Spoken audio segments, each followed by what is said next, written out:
Hey everyone, welcome back to the channel. Today, I want to talk to you about something crucial in the world of business, which is managing people. Now, whether it's a solo entrepreneur driving their dream forward or thousands of employees working together, it's people that actually get things done. But here's the thing, all that energy and initiative wouldn't mean much without managers to guide and shape them. So, creating and managing processes is what turns all the individual efforts into something very powerful. Now, as companies evolve, it's the experience of management that becomes essential for redefining those processes and keeping things moving forward within the company itself. Now, while management experience can help a business grow, it can also hold it back if you're not careful. The comfort of habit can creep in, and in fast moving markets, habits can lead to stagnation. As Warren Buffett famously warned us, chains of habits are too light to be felt until they are too heavy to be broken. This is where management has to stay sharp, avoiding the traps of falling into routines that no longer serves the purpose of the business. Let's take a step back and talk about the role of middle management. Business historian Alfred Chandler, in his book The Visible Hand, pointing out that before 1850, most of it family firms dominated the business in the US. They were small, close knit, relied on family or trusted friends to manage the business.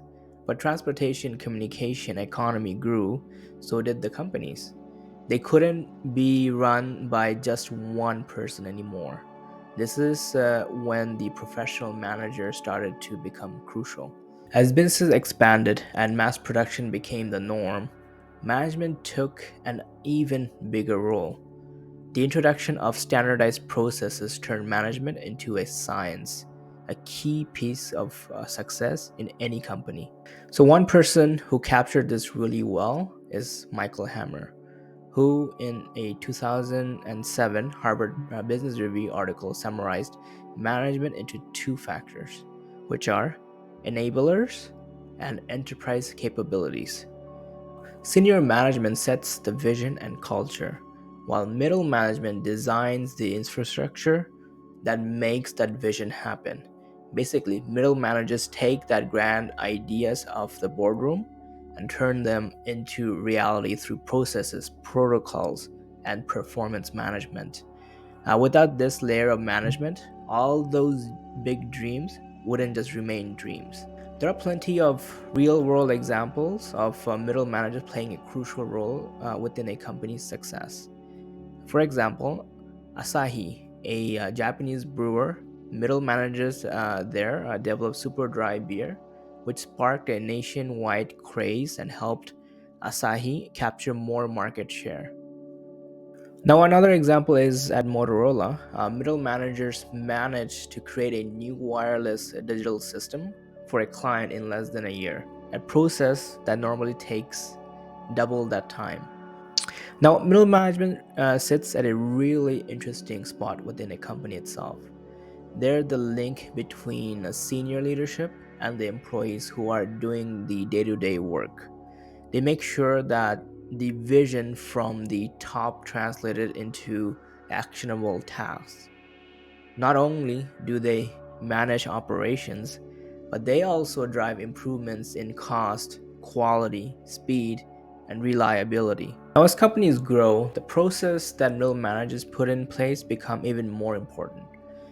In the early stages of a business, a lot of things happen and there's a lot of entrepreneurial energy.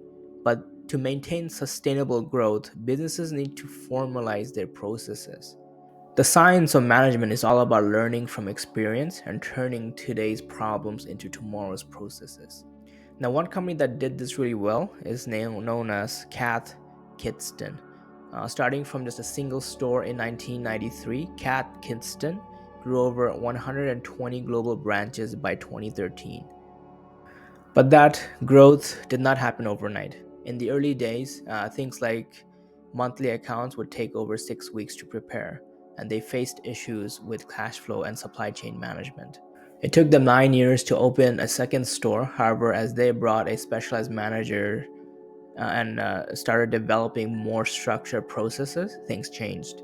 Each store opening became smoother and growth became much more manageable. Now, that being said, there are dangers in relying too much on processes and hierarchies. It gets very excessive and it can diminish creativity and innovation within an organization. Now, we've seen this happen in the past. For example, Motorola stuck with satellite technology way too much in the 1990s, even after competition moved to cheaper and more effective ground based cell towers.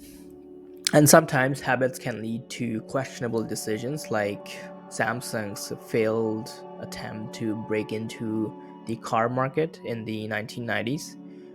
They eventually had to rescue Renault, which experienced managers turned things around. So, what are key takeaways from here? So, what I want you to do is takeaways from this video is a few things. Here's one.